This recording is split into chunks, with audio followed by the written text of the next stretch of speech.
Sakit sama mengaduh, luka sama menyiuk.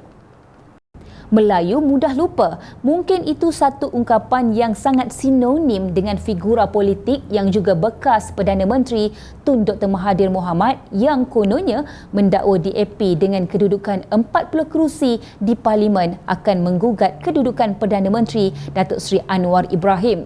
Sebagai respon, Setiausaha Agungnya Anthony Loke Siu Fook berkata Mahathir mengeluarkan kenyataan tidak berasas kononnya DAP akan menggugut Perdana Menteri untuk mengubah kedudukan Islam sebagai agama rasmi.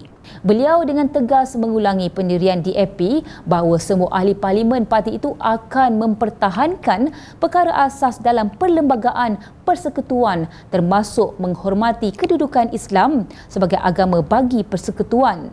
DAP tidak pernah dan tidak akan mempersoalkan kedudukan Islam sebagai agama persekutuan yang termaktub dalam perlembagaan persekutuan.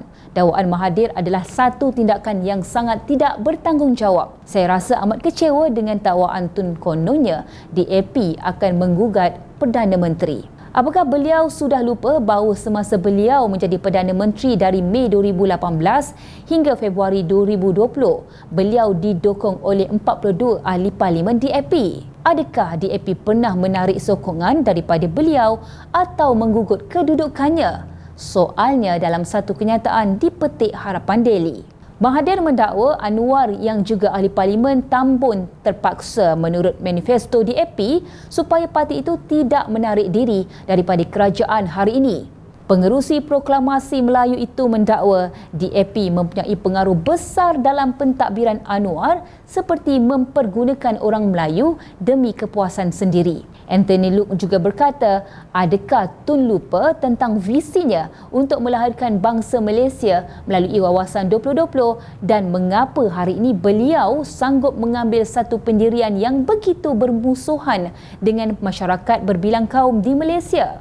DAP tidak akan bermusuhan dengan mana-mana kaum. Kita akan terus berkhidmat demi negara dan memainkan peranan untuk membina sebuah masyarakat yang bersatu padu berasaskan prinsip-prinsip rukun negara. Tun Dr. Mahathir tidak perlu bimbang, Malaysia akan sentiasa kekal sebagai anggota OIC di bawah kerajaan perpaduan, ujarnya lagi. Sementara itu, ahli parlimen Muar Syed Saddiq Syed Abdul Rahman turut mengulas kenyataan Tun Mahathir dengan mengingatkan bahawa kemerdekaan Malaysia dicapai melalui perpaduan rakyat pelbagai kaum dan agama. Sabah dan Sarawak bergabung sebagai rakan kongsi yang sama, menunjukkan komitmen kita terhadap keterangkuman.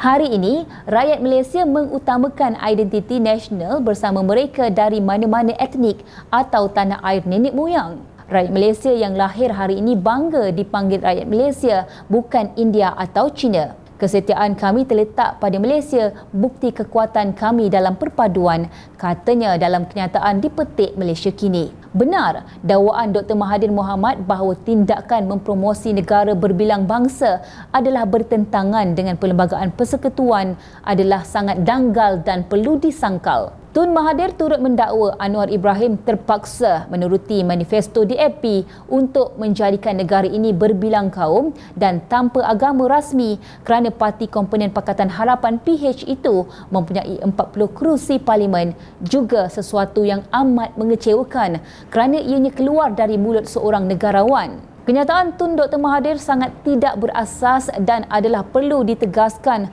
bahawa semua ahli parlimen DAP menghormati perlembagaan persekutuan termasuk kedudukan Islam sebagai agama rasmi persekutuan. Malah ketika permulaan mewujudkan kerajaan perpaduan November tahun lalu, UMNO yang membawa agenda bangsa Melayu sendiri mengakui bahawa DAP sangat menghormati dan menjunjung perkara-perkara yang telah termaktub dalam perlembagaan. Dan ia telah dibuktikan dengan gabungan mantap kesemua bangsa, kaum, budaya dan agama dalam kerajaan sedia ada. Sejak negara mencapai kemerdekaan, Malaysia terkenal sebagai sebuah negara berbilang kaum yang dapat hidup bersama secara aman. Malah visi Tun Mahathir sendiri untuk melahirkan bangsa Malaysia melalui Wawasan 2020 yang diperkenalkan pada tahun 1990, adakah Tun Dr. Mahathir sudah lupa semua itu? Kemana hilangnya visi dan visi ini? Serumpun bak serai, sesusun bak sirih. Sakit sama mengaduh, luka sama menyiuk.